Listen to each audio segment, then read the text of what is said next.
was recovering from a near-death experience. Yeah, I was down and out, man. I was laid up in the hospital for 60 days. Damn, what happened? 60 days, yeah. Well, even the doctors are still kind of scratching their heads on that one, but apparently it seemed that at some point I had an ulcer, and when it went to go heal itself, it caused a blockage. Oof.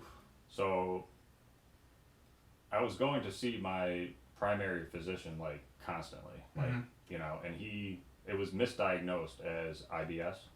Oh God, yeah. So I was given, try this pill, try that pill, try this, and they never got to the root of the problem until I basically just collapsed one day, and wound up in Hartford Hospital and 2 surgeries. They had, for the first 2 weeks I was there, they had to pump me full of nutrition. It was that bad. Like, they wouldn't even do surgery on me for 2 weeks. They had, Wow. because I wouldn't have been able to recover. Essentially, his stomach stopped working.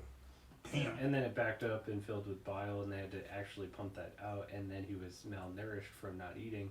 Yeah. So then you have to get him back to health for a month, and then you can then perform surgery to reroute everything and connect the stomach directly to, his actual intestines.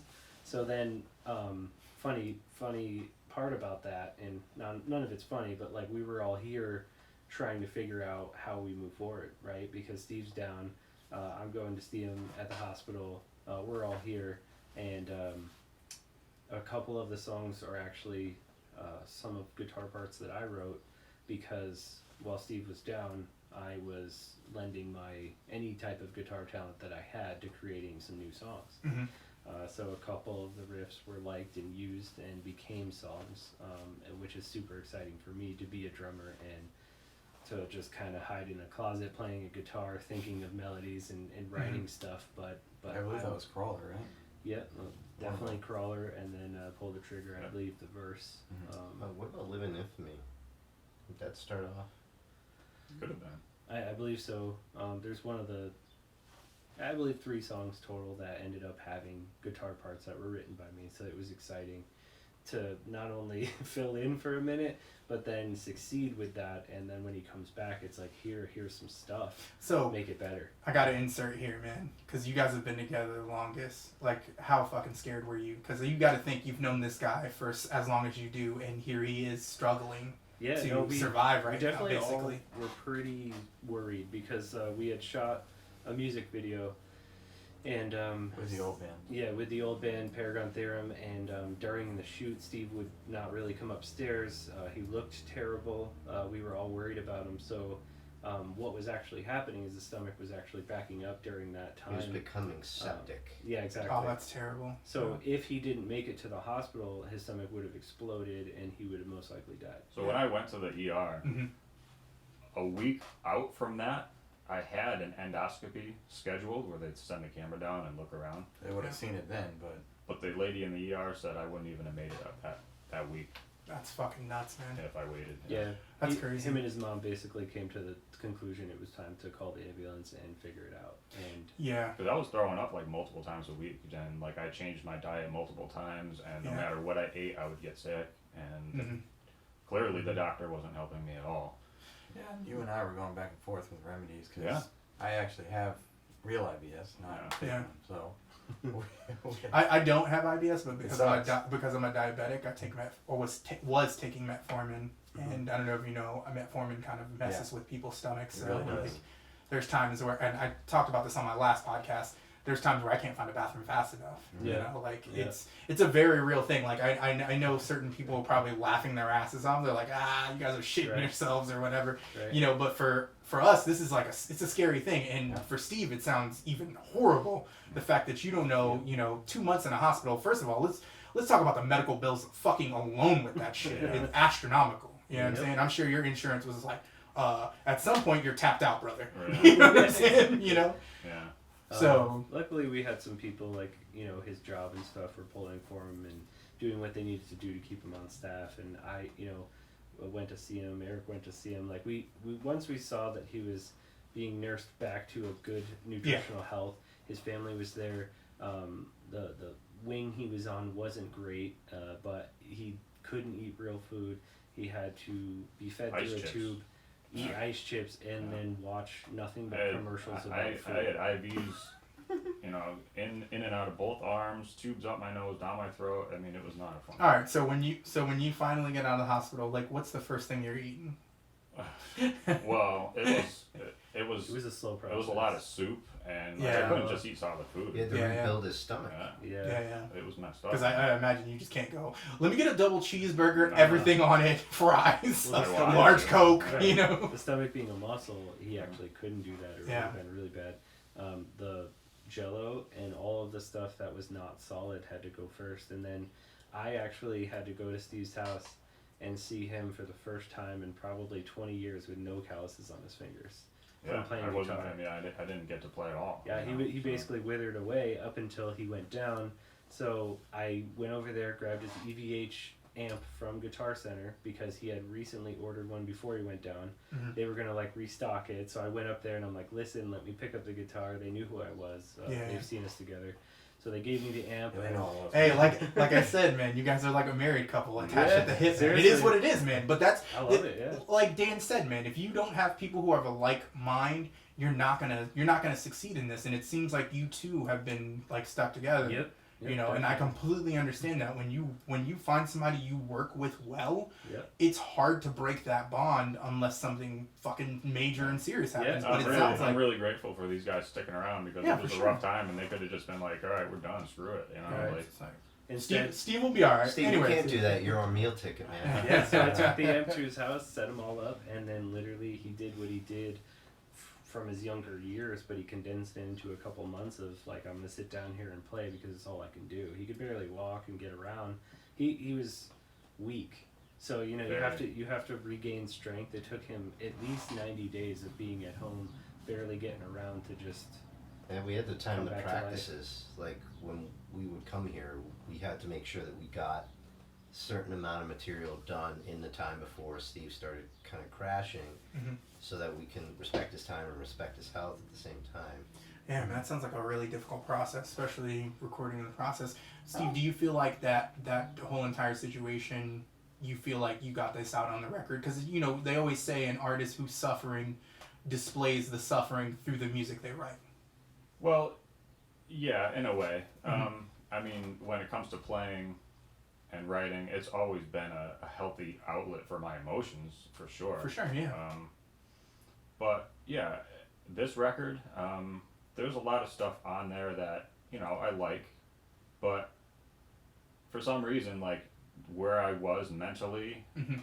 it's not, I don't know how to say, I just kind of wish I put more into it than I did, but I'm still Oh. happy with what. Yeah, you Album wish you 2, could baby. have. That's what album 2 is Album about. 2, yeah. He put as much as he could. Right. Yeah, but I And, mean, you gotta think, I mean, you didn't Because have... I wasn't at 100%. Even when Yeah. I got out of the hospital, it's not like I'm, you know, Raring to jogging go. a mile or something. Exactly, like yeah. You know, It took you a good year. yeah, I would for say sure. a good year to look like this again and look healthy and Mm. be able to use weights at home and really like that's the other thing I can say is Steve really put in the work to come back because he was home lifting weights. He was home, you know, not laying down, you know, so to speak. He was getting his calluses back.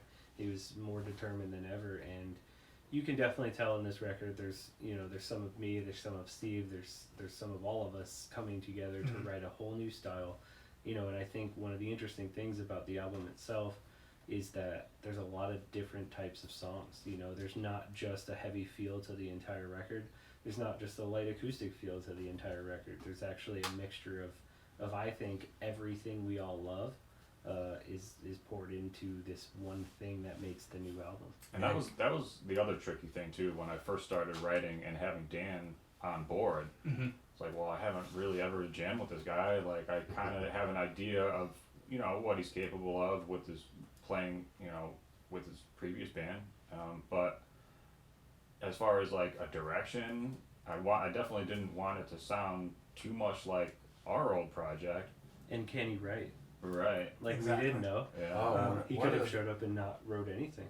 One of the things that we did was that I thought was really cool was we took the first song that we wrote, which I think was One to Blame, and we recorded it in 2 or 3 different keys and had Dan sing over it to figure out Right. what the best key for his vocals Yeah. were. Yeah. And I 'cause think I was we were asking, also- I remember yeah. asking him about that Yeah, too. like does Yeah. he need to be half step down? Does he need to be standard tuning, drop D? Like what's gonna work? Yeah. So we asked him to like what he recorded everything. So in. it pretty much sounds like, And you we know, with landed on drop D. That's Yeah. basically Yeah.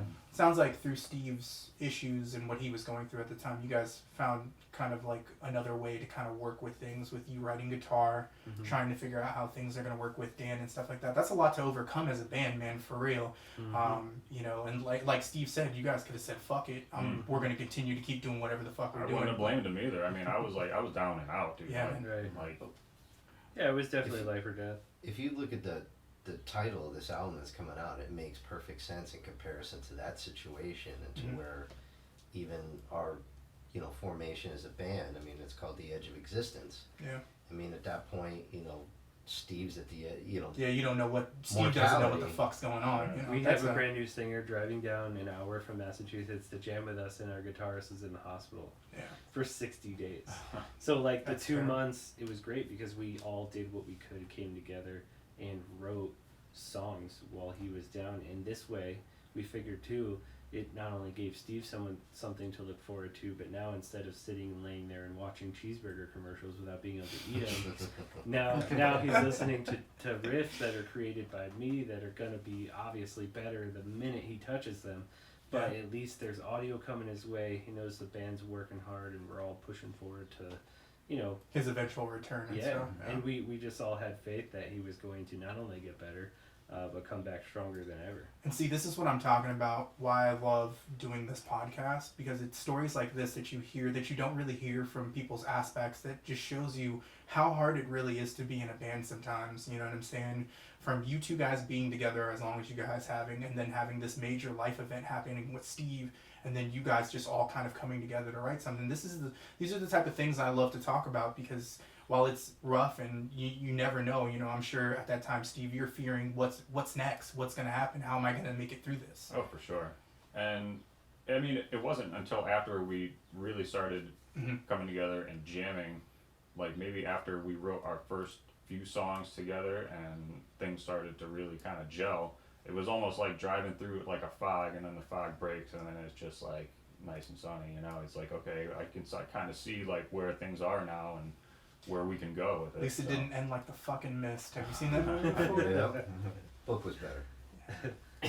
That ending still got me though. Yeah. Every time. That ending gets me every time. Anyway, sorry, I don't mean to cut off. It's okay. But like, cause this is such a serious thing, man, and you know, like, No, it was uplifting to have a singer come in, and not only could we found out very quickly that he can write, and he can write right in front of you, and he'll ask you what you think of it, which is something different. In the past, we always had kind of like music that we'd give our vocalist, and he'd kind of like go somewhere, come back with lyrics, and it may take months sometime to actually hear it back. So with Dan being so forward and writing and being so experienced, seasoned, you know, Hungry, too. yeah, very motivated. So we were waiting Yeah. for, you know, that last member to really complete the energy level, the determination that we all had to put in all the work we've done since we were 14 years old to have it pay off and have the world hear our music at some point. And the other aspect of Dan being on board too is that